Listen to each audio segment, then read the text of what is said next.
Episode 4, Spoils of Office.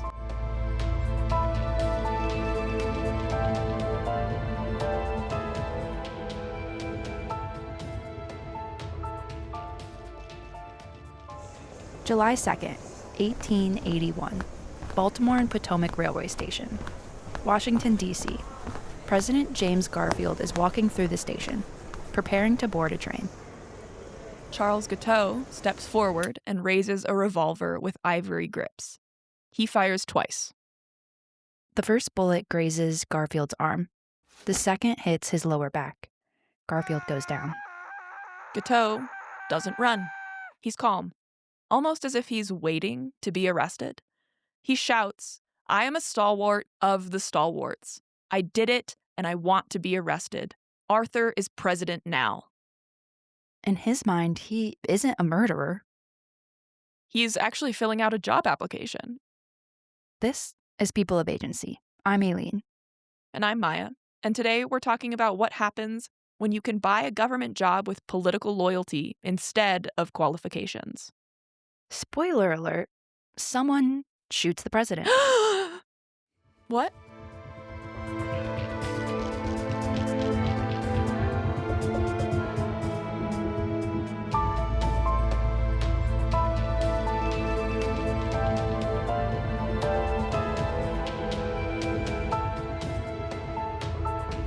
Act 1. The system that created a killer. Before we can understand why Charles Guiteau thought shooting the president was a reasonable response to not getting a job, let's talk about the system that convinced him he deserved that job in the first place. It's called the spoils system, which is also called the patronage system. And in 1881, that's how government worked. Here's what the spoils system means. The winning political party fires the current government workers and replaces them with their own supporters. You help the party win, you get a government job, period. Qualifications don't matter, experience doesn't matter. The only thing that matters is loyalty. Unquestioning, infallible loyalty. And to be clear, today's presidents do bring their own team. It's necessary. A modern administration replaces about 4,000 appointed positions, like your cabinet, your policy advisors, and ambassadors. But these are the political leaders. The spoils system was different. It didn't just replace the leaders, it replaced the whole government. The U.S. federal government today has over 2 million civilian employees. If the spoils system were still in place, a new president could fire and virtually replace all of them in one day. In the 1880s, the entire federal civilian workforce was much smaller. It was around 100,000 employees. When parties flipped power, they replaced about 40 to 80% of those workers, sometimes tens of thousands at a time. That's the difference, replacing thousands of political appointees today versus replacing nearly the entire working federal bureaucracy. This essentially turned into a political civil war. It wasn't about switching out the Secretary of State. It was about whether the postal worker, the customs officer, and even the low-level clerk would keep their jobs. If this sounds familiar, that's because it is. This exact system is trying to come back right now, and it is terrifying. In October 2020, Trump signed an executive order creating Schedule F, a new job classification that would have stripped civil service protections from tens of thousands of federal employees. Anyone whose job involved policymaking could be reclassified and fired at will. Estimates said it could have affected at least 50,000 positions or more. Biden revoked it on day 3 of his presidency, but the idea didn't die. It became the centerpiece of Project 2025, the Heritage Foundation's 900-page blueprint for reshaping the federal government. Project 2025 called it, quote, dismantling the administrative state, end quote. They openly proposed replacing merit-based civil servants with political loyalists, reinstating Schedule F, and preparing a database of up to 50,000 conservative activists ready to fill federal positions on day 1 of the next Republican administration. Trump's 2024 campaign explicitly promised to bring it back. And now, in his second term, we're watching it happen in real time. Trump revived Schedule F under a new name, schedule policy/career, and handed execution to the Department of Government Efficiency, DOGE, run by Elon Musk and Vivek Ramaswamy. The strategy was stated plainly. Trump's Office of Management and Budget Director, Russell Vought, who helped write Project 2025, said in a 2023 speech, quote, "We want the bureaucrats to be traumatically affected. When they wake up in the morning, we want them not to want to go to work because they are increasingly viewed as the villains. We want to put them in trauma," end quote. Yikes, I'm sure that'll age well. Because that's not reform. That's psychological warfare against your own government employees. DOGE has been systematically targeting federal workers. They're calling it efficiency, they're calling it draining the swamp, but they're actually identifying employees by political affiliation, targeting those who worked on diversity programs or climate policy, and purging career civil servants who spent decades building expertise. By November 2025, over 200,000 federal employees have been fired or forced out. That's the largest peacetime purge of American civil service in history. USAID lost 94% of its workforce, from 13,000 employees down to, some sources say, fewer than 300. The CDC lost 5,000 employees, including the entire class of disease detectives who respond to outbreaks. That's great. The EPA lost 75% of research scientists, the people who study whether chemicals cause cancer, whether your water is safe to drink. And the goal is simple. These federal workers aren't being fired for incompetence. They are being eliminated for being the internal checks and balances against the MAGA agenda. It's crazy to fire that many people and not view yourself as the villain, you know? And that's on therapy, which I think all of these men should be in. But this is the spoils system. They've just rebranded it with a meme-friendly name. This new government agency was literally named after a meme coin that Musk is promoting. Dogecoin, named after a meme of a dog. I don't know what is a bigger troll than that. Nothing. Literally nothing. And when you fire the scientists at the EPA who know which chemicals cause cancer, who benefits? The corporations that want to use those chemicals without restriction. When you fire the career prosecutors at the Justice Department, who benefits? Politicians who want to use law enforcement as a weapon against their enemies instead of an impartial system. This is not about efficiency. It's about removing the people who can say, no, that's illegal, or no, that will hurt people. And when Elon Musk tweeted out the names of individual federal employees, calling them part of the quote-unquote deep state, and those employees started getting death threats, that's not holding employees accountable. That's intimidation on a national scale. That's using public power to punish people for not being on your team. It's using the power of the presidency to incite violence. Let's be specific on what that looks like, because sometimes when there's so many examples, like so many tweets to go through, it's hard just to look at one person's case. But Ashley Thomas worked in the U.S. Internal Development Finance Corporation. She has engineering, business, and water science degrees from MIT and Oxford. She spent years doing fieldwork in Africa researching technology to extract water from the air in arid countries.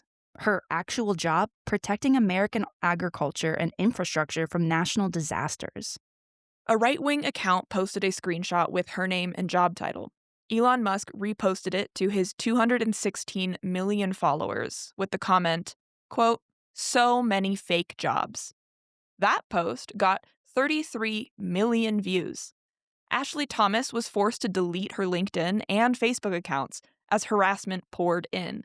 Memes declaring, quote, "Sorry, Ashley Thomas, gravy train is over," flooded the internet. Her salary was a little over $172,000, which to me sounds very high, but that's actually so low for someone with degrees from MIT and Oxford to help protect American farms from climate disaster. Most federal workers could be making at least double in the private sector, but they love the work they do. And Elon Musk, who has government contracts worth up to $20 billion, called her job fake. So yes, this episode is about 1881. But it's also about right now, because the fight over who controls the government institutions and for what purpose, that fight never ended. The good news is that we rooted out this system once, which means we can do it again. But first, we need to understand how bad it was. So let's rewind and talk about our assassin, Charles Guiteau. Guiteau is 39 years old and a spectacular failure at everything. He failed the University of Michigan entrance exam and joined a utopian commune where the women rejected him so hard they nicknamed him Charles Get Out. Important to note, this utopian commune was effectively a sex cult, so he was rejected from a free love community. The bar is low and he did not clear it. No. Speaking of the bar, he eventually becomes a lawyer with a 66% bar exam score, which was passing at the time, shockingly. And he argues exactly one case. That case, his client does get convicted. Charles Guiteau gets married, but his wife divorces him after his abuse. Everything he tries literally fails. By 1880, he's skipping out on rent and walking through DC winters without a coat. And if you're interested in another deep dive on Charles Guiteau, my other podcast, While I Laugh, episode 136, will be coming out in a few weeks, where Grant covers Charles Guiteau. But moving on with our story today. It comes to the 1880 presidential campaign. Guiteau writes a speech supporting Ulysses S. Grant.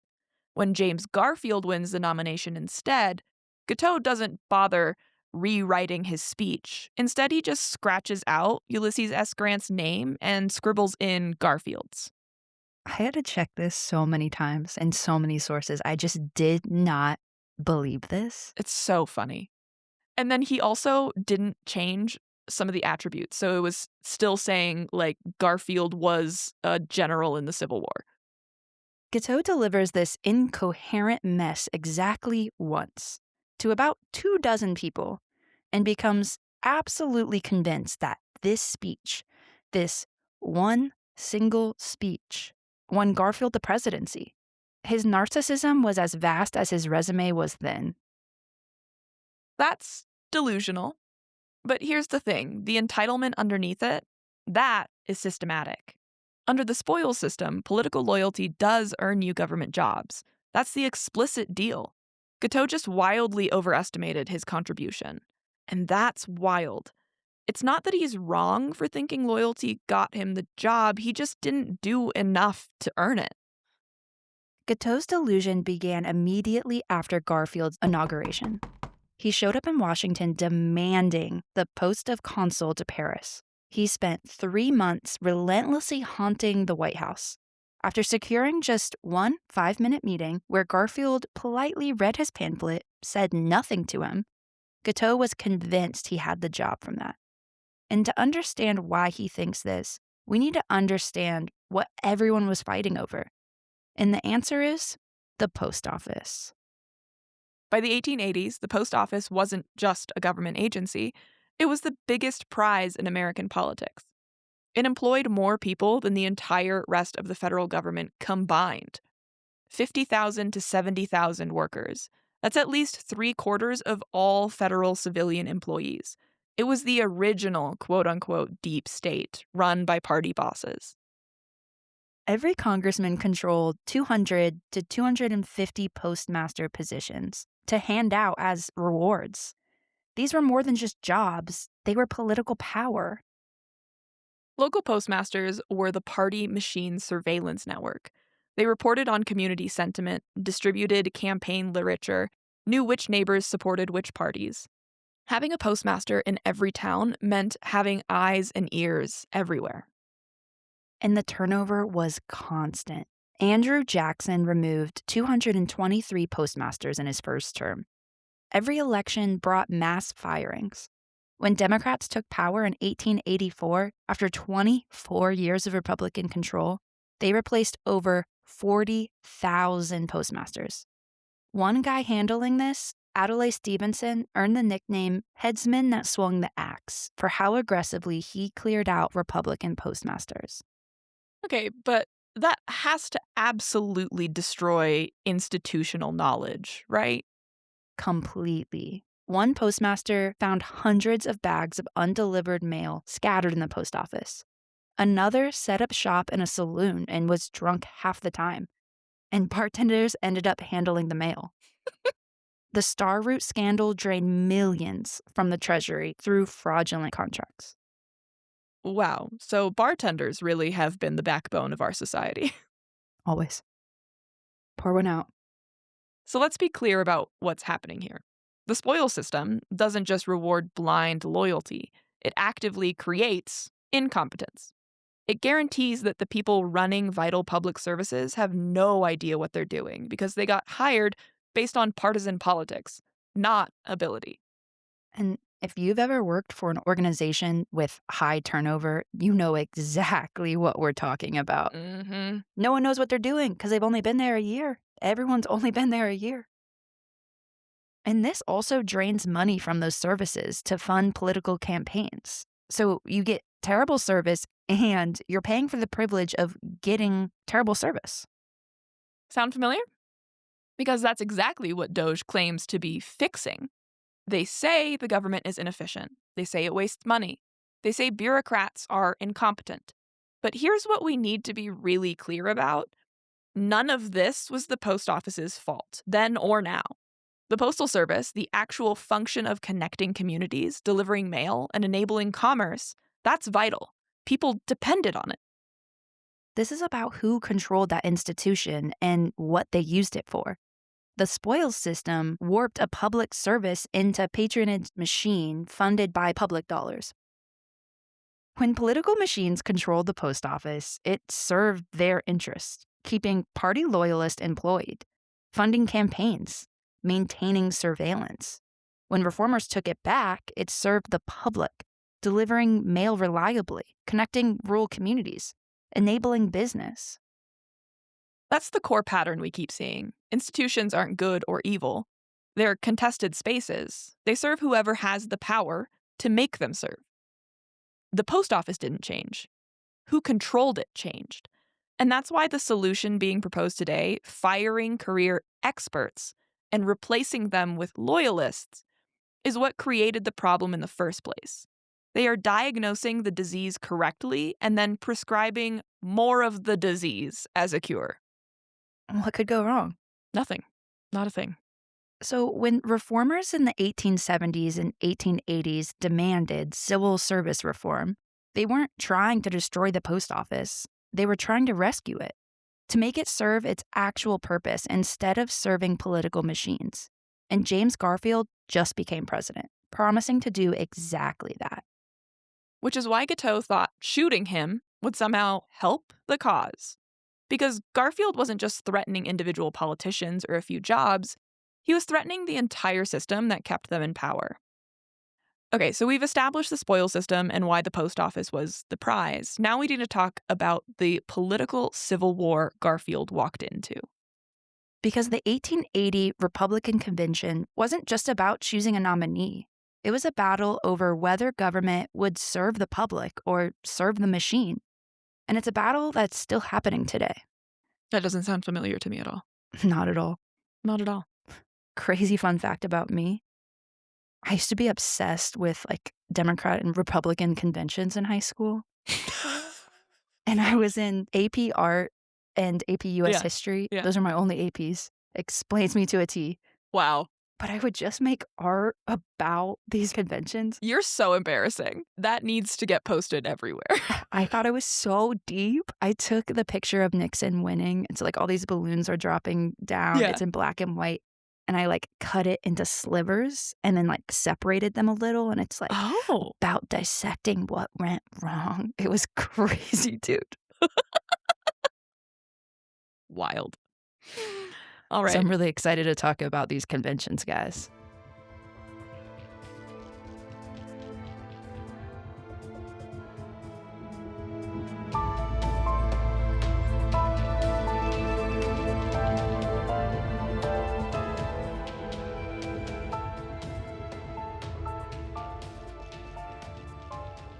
Act 2. The Turkey-Gobbler versus the Dark Horse. All right, let's Pokemon Go to this script. The 1880 Republican Convention in Chicago. Two factions are fighting for the soul of the party. The Stalwarts, who were the old guard and strongly supported how things have always worked, the spoils system. And the next faction name is an incredibly offensive term. We will only use it twice in this episode and proceed to call them the merit-based faction. The Stalwarts called the merit-based faction fighting for reform the half-breeds, a purposely awful name that the merit-based faction was given because they were only half loyal. They later embraced this racist name, which is why it's almost unavoidable not to say, because it's pasted everywhere in history books. It is critical to pause here. While the slur was an insulting political term in 1880, its true history is racist and dark, as I'm sure you've already picked up on. The slur originated to dehumanize and control people of mixed Indigenous and European descent, literally classifying them as animals by using the term breed. And as it often is, this wasn't just hateful language, it became a tool for legal discrimination enforced by the U.S. government. Specifically, policies like the, quote, half-breed script connected to treaties, such as the Red Lake and Pembina treaties, provided deceptive, quote, land allotments. These policies were designed to forcibly separate and dispossess people, creating false divisions within Indigenous communities and making recipients uniquely vulnerable to fraud and land speculators. It's important to understand while the racist term is vicious, its specific history in the US and Canada is overwhelmingly focused on people of mixed Indigenous ancestry. But today, the term is used against many communities and is rightfully rejected because its history is directly tied to colonial policies of theft and forced assimilation, and it's extremely disrespectful to biracial communities. Yeah, I'm biracial, if you don't know. Hi. My mom is a Japanese immigrant and my dad is white, but I've never experienced this kind of racism, mostly because I'm pretty white passing. You do get disrespectful questions when you're a biracial person, even today. And so I can't imagine what it was like back then.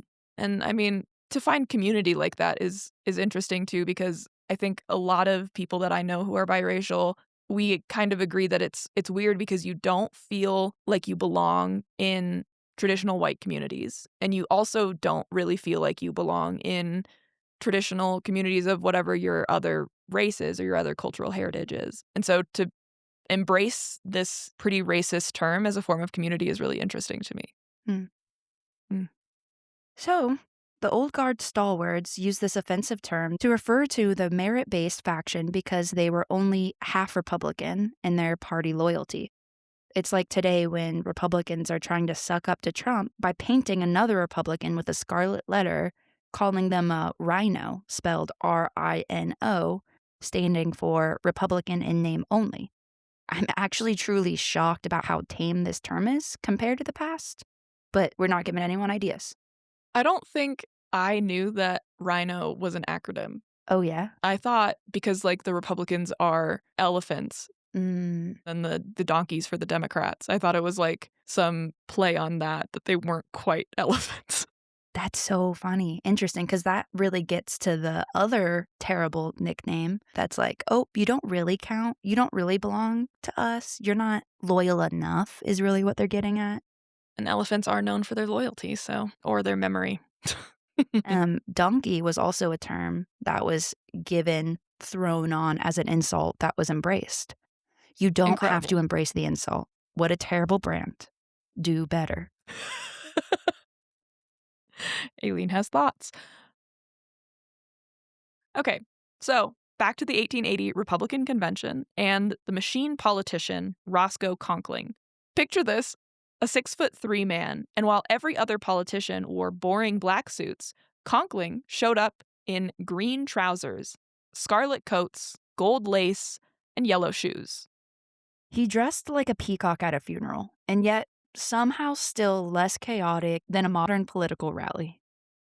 Conkling's archenemy, James G. Blaine, gave him a nickname that stuck forever, Turkey-Gobbler. We're getting better with the nicknames. Okay. Their personal hatred shaped Republican politics for 2 decades. At the 1880 convention, Conkling wants President Ulysses S. Grant to serve a third term. Oh, and this time there weren't term limits. Grant would keep the spoils system intact, while Blaine wants merit-based reform, which is essentially corruption with better optics. And then there's James Garfield, a congressman from Ohio. O-H? I-O! I was like, what is happening here? Got her. Never again. Guys, the script doesn't even say that. Maya just went off when she heard the term Ohio. Pull up the receipts. The script does say OH. I wrote the script. So James Garfield is a congressman from Ohio. He's at the RNC to support his friend John Sherman, and he isn't actually running himself. But after Conkling's theatrical roaring performance, Garfield gives Sherman's nomination speech. He starts quietly, quote, "When your enthusiasm has passed, when the emotions of this hour have subsided, we shall find below the storm and passion that calm level of public opinion." He's saying, quote, "When you all calm down, you'll realize that this is a terrible idea." And it's beautiful speech. I think Yeah. because I write speeches, I just love the conventions. Maybe that's the tie-in there, but like high drama. I love that. Yeah. And the drama persists. The convention deadlocks for 36 ballots. On the 36th ballot, Blaine and Sherman release their delegates, and everyone pivots to Garfield. It's the ultimate, quote, "I was here to support my buddy and now I'm accidentally the nominee" energy. To appease the Stalwarts, they nominate Chester Arthur as VP, Conkling's protege. He's a corrupt machine politician. And Garfield wasn't exactly spotless himself. He'd been caught up in the credit mobilier scandal, a railroad bribery scheme where congressmen took discounted stock in exchange for favorable votes. Garfield denied taking the stock and was ultimately cleared, but the stain stuck. He also shared the racist views of his era, calling Native Americans a, quote, "strange, weird, dreamlike specter headed for extinction." Which is an incredibly offensive thing to say. Yeah. And so, yeah, he's a reformer, but he's also a politician who operated in a deeply corrupt system and was racist. He's not a hero. He's just better than the alternative, a story we know all too well. So the new ticket is surprise reformer at the top, fashion-obsessed, corrupt machine politician as backup. Nothing can go wrong. And immediately, Garfield attacks Conkling's base supporters. Less than 3 weeks after inauguration, he makes an appointment that directly undermines Conkling's control of New York's patronage. Conkling explodes, but Garfield holds firm. Quote, "We shall see if I am the executive of the nation or the registered clerk of the Senate," end quote. The fight is about who actually runs the government, the president or the party bosses. And it went spectacularly badly. Even with Vice President Arthur lobbying for him, the legislature refused. Conkling couldn't get his job back. He rage quit, and his career was over. And Charles Guiteau was watching all of this. For 3 months, he's been haunting Washington, writing letters, cornering officials. He was rejected, humiliated, and banned from the White House after the Secretary of State screamed at him. He had nothing left. And he sees Garfield destroying the Stalwarts. He's watching Conkling lose. On May 18th, lying on his cot, he has what he believes is divine inspiration. Quote, "If the president was out of the way, everything would go better," end quote. This is genuinely frightening because he's not acting in passion. He's methodical and organized. He spends 6 weeks preparing. He buys a revolver and pays extra for the ivory grips because he thinks this gun will be displayed in a museum after the assassination. He's planning his legacy exhibit. He writes the address to the American people, explaining that removing Garfield is a political necessity. And he even plans his own arrest logistics, hiring a carriage and visiting the jail in advance. He genuinely believes the Stalwarts will thank him and the incoming president, Chester Arthur, will reward him as a patriot. July 2nd, 1881. Garfield arrives at the station. Guiteau is waiting in the ladies' waiting room, a bizarre and quiet and out-of-place spot for an assassination. Garfield walks past it. Guiteau steps forward, raises the revolver, and fires twice. The second bullet lodges behind Garfield's pancreas. Guiteau is caught immediately as the station erupts in chaos. Guiteau is calm. He walks towards the exit, announces, quote, "I am the stalwart of the Stalwarts. Arthur is president now." He says it like he's declaring victory. And here's what we need to understand. Guiteau didn't invent this rhetoric. For months, the Stalwarts and the Merit faction had been using increasingly violent language about each other. Political enemies were called traitors. Reformers were accused of destroying the party. Newspapers wrote about political battles like they were literal wars. When your political discourse treats opponents as existential threats rather than fellow citizens with different views, when you dehumanize the other side, when you frame every disagreement as a battle between patriots and enemies, you create the conditions where someone like Guiteau can convince himself that murder is patriotism. Guiteau was mentally unstable, yes. But he was consuming the most extreme partisan rhetoric of his time and believing it literally. And immediately after the shooting, the rumors start. Did Conkling order this? Did Arthur know? Both were innocent, but the nation was terrified because the math was right there. The reformer president shot by a man screaming about stalwarts, and the guy who becomes president if Garfield dies is the ultimate spoilsman.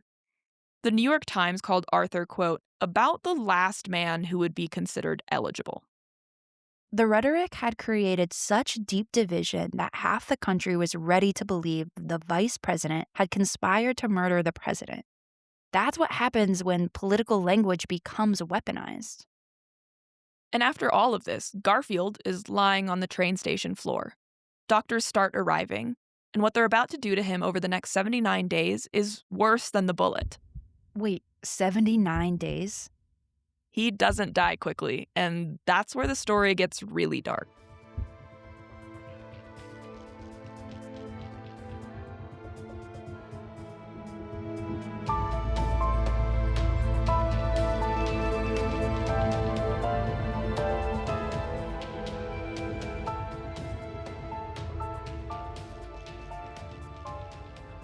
Act 3. The malpractice that killed a president. So, Garfield is shot. Everyone thinks he'll die quickly, but he should have survived. Modern surgeons agree the bullet shattered a vertebrae and lodged behind his pancreas, but it missed all vital organs. So, with proper sterile treatment, he would have probably gone home in days. So, what went wrong? Within minutes of the shooting, 12 different doctors stuck unsterilized fingers and instruments into Garfield's wound as he laid on the manure-stained train station floor. Dr. Willard Bliss takes control and absolutely does not believe in germ theory. This is 1881. Germ theory is established science in Europe, but American doctors still believe in quote-unquote bad air causing diseases. And this whole thing was avoidable because Dr. Charles Purvis, the black surgeon-in-chief of Freedman's Hospital, was there. He understood what the latest science required, but Dr. Bliss dismissed him, saying that he, quote, didn't believe in invisible monsters, these germs. The one doctor who could have saved Garfield's life, Dr. Purvis, gets ignored because of racism and arrogance. All right, we have to go into some details about what they did to this president's body. So if you're a little squeamish, especially when it comes to that sort of thing, feel free to use the chapter categories. Either skip ahead 3-4 minutes or go to the next chapter if you're able to do that. For 79 days, doctors probed Garfield with unwashed hands and unsterilized instruments. They never cleaned the wound itself. They widened the original 3-inch wound into a 20-inch incision extending from the ribs to the groin, creating a, quote, super infected, pus-ridden gash, end quote. Garfield goes from 210 pounds to 130 pounds. suffering scorching fevers, abscesses, and even undergoing the bizarre practice of beef broth rectal feeding. And we're going to say nothing else about that. Thank you, Aileen. I could have lived my whole life without knowing that fact. This is good. This is great. Oh my God. This is torture and a nightmare of compounding failures. Even Alexander Graham Bell tried to help, developing an early metal detector to find the bullet. But Dr. Bliss only allowed him to search the wrong side of the president's body, insisting that that's where the bullet was. The metal detector worked, but Bliss's arrogance made the attempt fail. On September 19th, 1881, Garfield clutches his chest and dies. The autopsy showed the bullet safely encased in scar tissue, exactly where it was lodged 79 days earlier. What killed him was a ruptured artery caused by septic infection.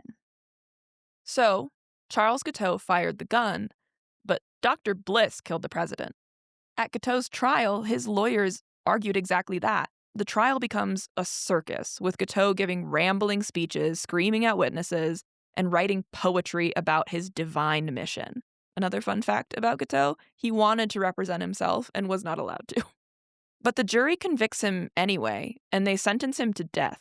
Right up to his execution, he genuinely believed he saved the Republican Party. And just like that, Guiteau is dead. Garfield is dead, and Chester Arthur, the ultimate spoilsman, is president. The man who made a fortune from patronage and actively lobbied against his own president. Everyone expects him to restore the old system. But he doesn't, and that's because of two reasons. First, he receives a brutal letter from a woman named Julia Sand. She writes that the nation suspects him of being the assassination's instigator, but then challenges him. Quote, "If there's a spark of true nobility in you, now is the occasion to let it shine."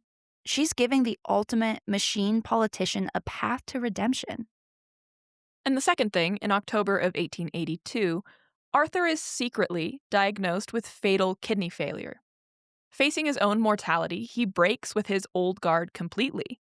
He continues prosecution of the Star Route mail fraud case, keeps reformers in his cabinet, and in December of 1881 requests civil service reform legislation from Congress, a draft that becomes the Pendleton Act.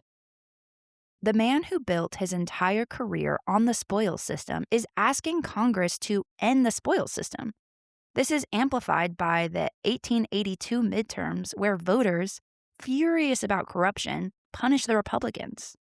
President Arthur sees the writing on the wall. So he goes all in and throws his full support behind the Pendleton Act. The Senate and the House approved, and in January 1883, President Chester Arthur signs into law the bill that dismantles the entire system that made his career. The ultimate spoilsman becomes the champion of reform. He paid for it, though, as the reform cost him the 1884 Republican nomination, and he dies less than 2 years after leaving office. Whether out of genuine conviction or a desire for redemption, we'll never know. But he did it. And that brings us to what the Pendleton Act actually accomplished.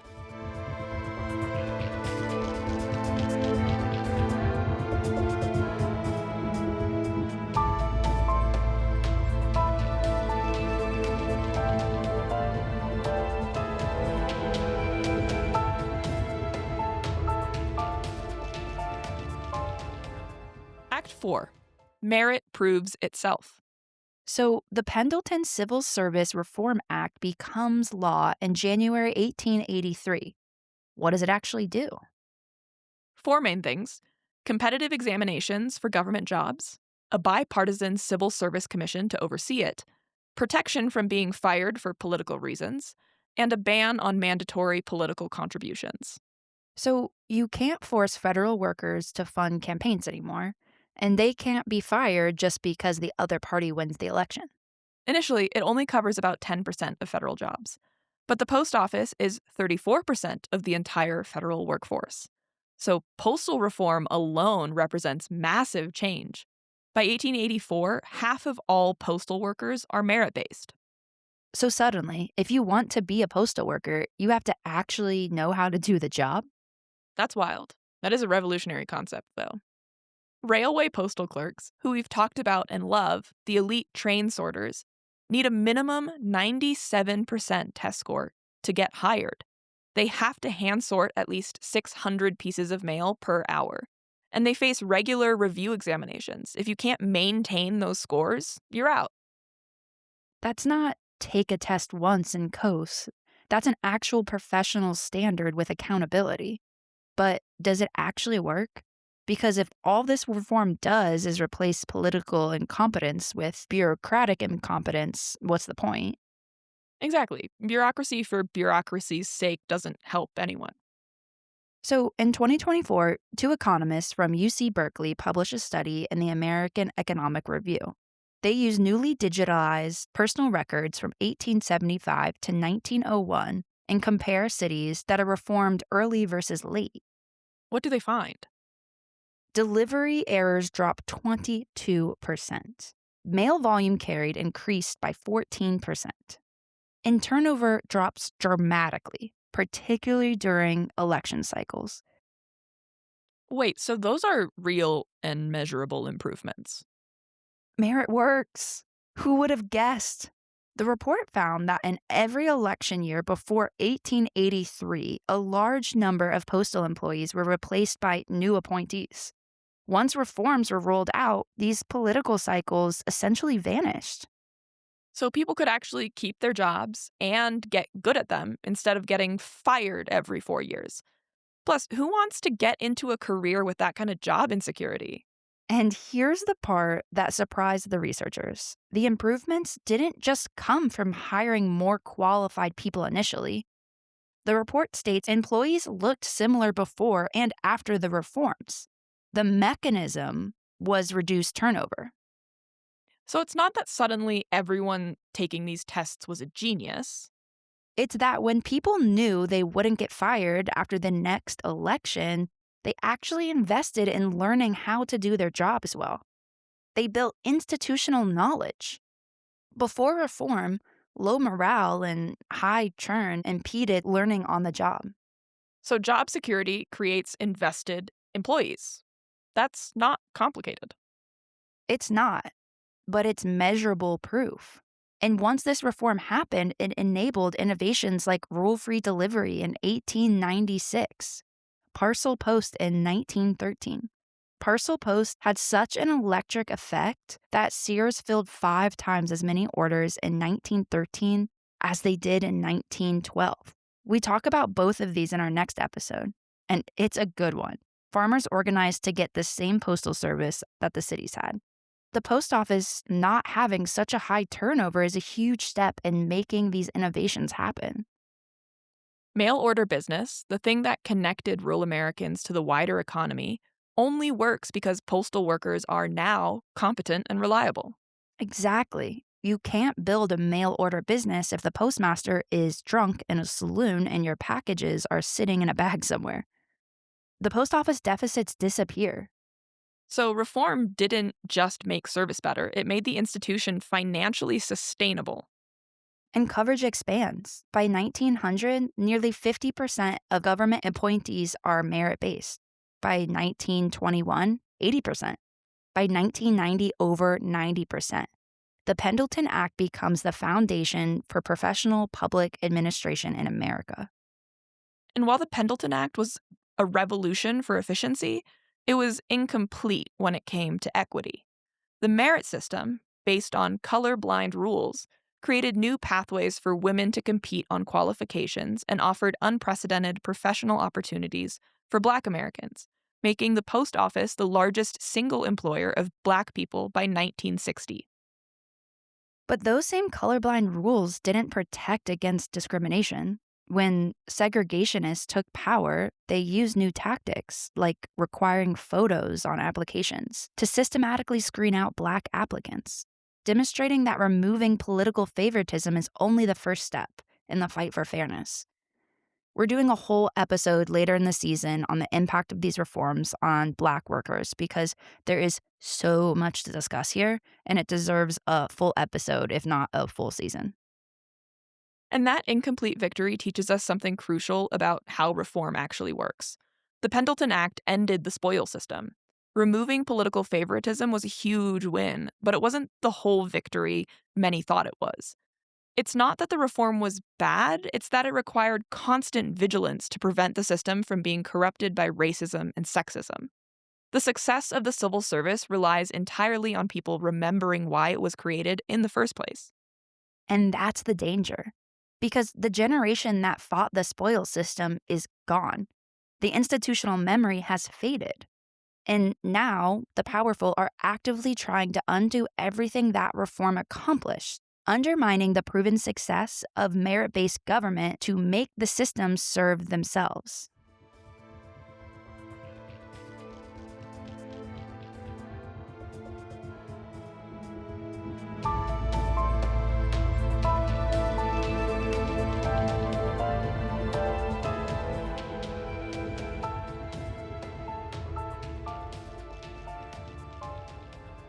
Act 5, the fight happening right now.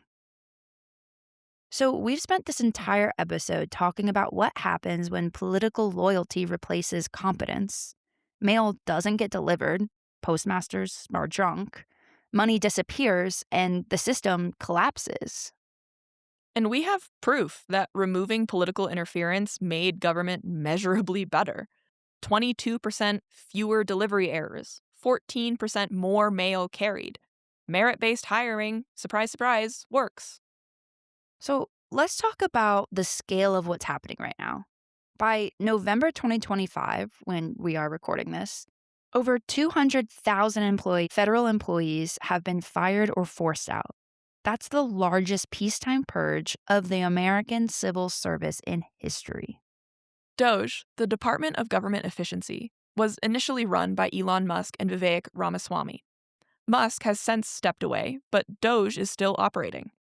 Still targeting federal workers, just with less media attention. Ramaswamy, meanwhile, is now running for governor of Ohio. OH. Yikes. Against Dr. Amy Acton, who led Ohio's COVID response with competence and expertise before being hounded out of office by protesters showing up to her home. So Ohio gets to choose. The guy who helped dismantle professional civil service at the federal level, or the public health expert who actually knows how to run government in a crisis. That's the fight happening everywhere right now. But DOGE hasn't just been firing people. They've been systematically replacing expertise with loyalty. The agency's losing thousands of career professionals. They're being restaffed with a very specific type of person. And that's just like the 1880s. They're replacing experts with unqualified loyalists. Pete Hegseth, a Fox and Friends weekend co-host with no executive experience, now runs the Department of Defense. That's 3 million employees and a $850 billion, with a B, billion-dollar budget. His qualifications? Well, he was on TV. Tulsi Gabbard, who defended Putin's invasion of Ukraine, now directs national intelligence, overseeing the entire U.S. intelligence apparatus. 23 Fox News personalities total received appointments. Massad Boulos, advisor for Arab and Middle Eastern affairs, has one qualification. He is Tiffany Trump's father-in-law. And if you want a federal job now, even entry-level positions require you to write essays answering how would you help advance the president's executive orders and policy in this role. These loyalty oaths appear on over 5,800 federal job applications. 3 federal unions call it practically Maoist. This is so dystopian. But we do need to be honest about something. The Department of Government Efficiency is right about one thing. Our government is not efficient. People are legitimately angry. The government is slow and it's bureaucratic. It doesn't work for regular people the way it should. Congress can't pass a budget. Agencies take forever to make decisions. Customer service at the IRS or Social Security is a nightmare. People wait months for passport renewals and years for disability determinations. And when it comes to the policy stuff, government has been catastrophically slow. We're watching AI reshape society in real time. And there's basically no regulations. Social media platforms radicalize people, spread misinformation, harm kids' mental health, and Congress hasn't passed meaningful legislation to address any of it. We're in a climate crisis, and government moves at a pace that might literally kill the planet. So when DOGE says, quote unquote, government is broken, a lot of people agree. That's why we saw a surprising amount of support for it. People are furious. They feel like the government doesn't serve them, doesn't listen to them, and doesn't work for them. And here's the thing, that anger is legitimate, but the solution DOGE is offering, burn it all down, replace expertise with loyalty, that's not fixing the problem. That's making it exponentially worse. Right, because when you fire EPA scientists, you don't suddenly get better environmental protection. You get corporations polluting without oversight. When you gut the FDA, you don't get faster drug approvals. You get unsafe medications reaching the market. And when you fire air traffic controllers, you surprisingly don't get more efficient flights. You get over 16,000 delays and almost 4,000 cancellations in a single weekend. The diagnosis is correct. The prescription is poison. So how do we fight back? We make defending professional civil service a political winner. We need that same energy now. Because when DOGE fires an EPA scientist, that's not abstract. When they gut the FDA, that's your food being less safe. And who benefits from that? The unregulated wellness industry, the Maha influencers selling you supplements that don't work, and cures that aren't tested. When they target Social Security, that's delaying payments that elderly Americans depend on for basic necessities. These attacks have real consequences for real people. Real consequences. We need to shift where we direct our anger. Stop being mad at the EPA employee trying to keep your water clean because it can be inconvenient for you. Start being mad at the politician trying to fire that employee so corporations can pollute more.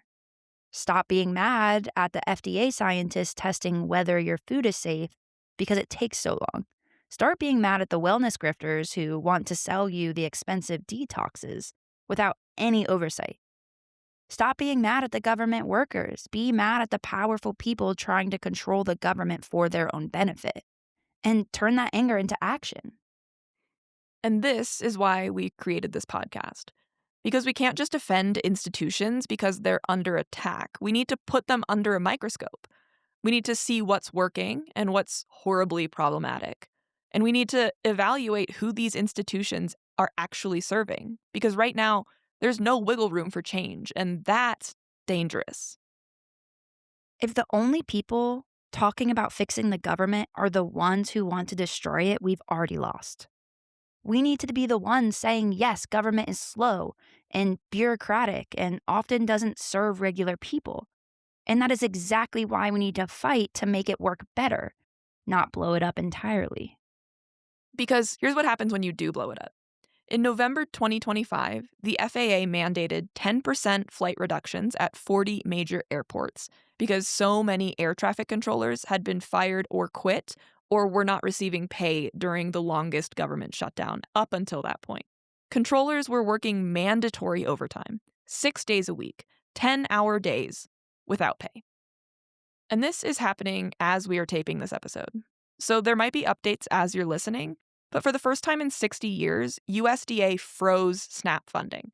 That's food stamps, if you're not aware. 42 million Americans rely on SNAP. States scrambled to provide emergency funding, but legally couldn't. Dennis O'Neill, a retired postal worker in Harlem, said, quote, "I'm poor. You got to think more about what and when and how you're going to eat than you normally would." When USAID lost 94% of its workforce, that wasn't abstract. Boston University documented over 60,000 adult deaths and 130,000 child deaths from the aid cuts in just the first few months. That's 103 deaths per hour. A Lancet study projected 14 million additional deaths by 2030 if the cuts continue. When you break government, you break the things people depend on to live. Food, medicine, clean water, safe flights. And the people designing this, like the tech billionaires who are running DOGE, they will never experience these consequences because their water will always be clean, their food will always be available, and their private jets will always fly. And we know what happens when countries destroy their professional civil service. Because this isn't theoretical, it's happened before. The pattern is identical every time. Purge the professionals, replace them with loyalists. Democratic institutions remain in name but lose all substance. Elections still happen, but they're not fair. The civil service becomes a weapon to punish enemies and reward friends. 71 of 195 countries have experienced democratic erosion in recent decades. A civil service politicization is an early warning indicator that consistently precedes full authoritarian consolidation.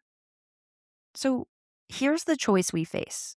We can let DOGE and Trump destroy these institutions completely, or we can fight to make them work the way they're supposed to, serving the people, not the powerful. Because institutions themselves fundamentally aren't good or evil, they're contested spaces. The post office under the spoils system served political machines. The post office under civil service reform served the public. It's the same institution, just a different question, the question of who controls it and who does it serve. And right now, if we don't get serious about making these institutions work for regular people, I don't know how much longer they're going to exist. At least not in any form that serves the public good. And that's not being sensational, that's looking at the evidence.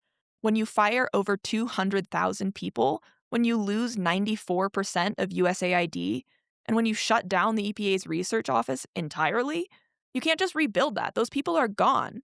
The expertise is gone, some of it permanently. We rooted out the spoils system once before. It took a violent act, massive public outcry, and voters making it politically impossible to defend corruption. We can do it again, but only if we fight for it, and only if we're honest about what we're fighting for. Not institutions as they are, but institutions as they should be. Government that actually works, that moves fast enough to regulate AI before it's too late, and that responds to climate change before we're past the point of no return. That serves the people who depend on it, not the corporations and politicians who want to exploit it for personal gain. Because the alternative isn't just going back to 1881, it's going further to a government that exists only to serve whoever holds power, where expertise doesn't matter, where science doesn't matter, where the only question that matters is, are you loyal? The spoils system killed a president in 1881. In 2025, it's killing American democracy. And if we don't fight for institutions that actually serve people, we might lose them entirely. So fight for them, not because they're perfect, but because we need them to survive long enough to make them work for us. Next episode, rural-free delivery. Some of our favorites. When the post office transformed American agriculture, connected isolated communities, and yes, briefly delivered live human babies through the mail. Still so many questions about that.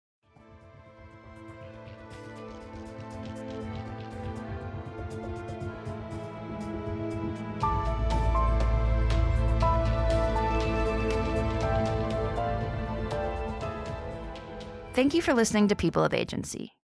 The institutions are messy, the people in them are complicated, and the fight over who they serve has never ended. If you appreciate what we're doing here, digging into uncomfortable complexity instead of easy answers, leave us a review.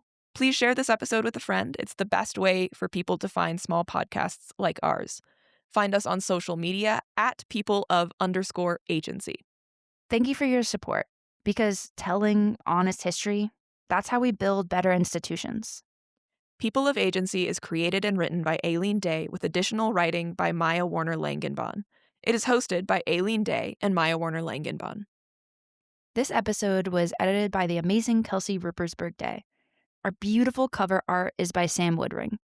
We have extensive sources for all of our episode linked in the show notes. Thank you to the post office for being the post office and having an incredible story to tell. Support your local post office by using postal services regularly. Mail a birthday card. Send your long-distance friend a piece of mail just for fun. There's no feeling like getting a piece of personal mail.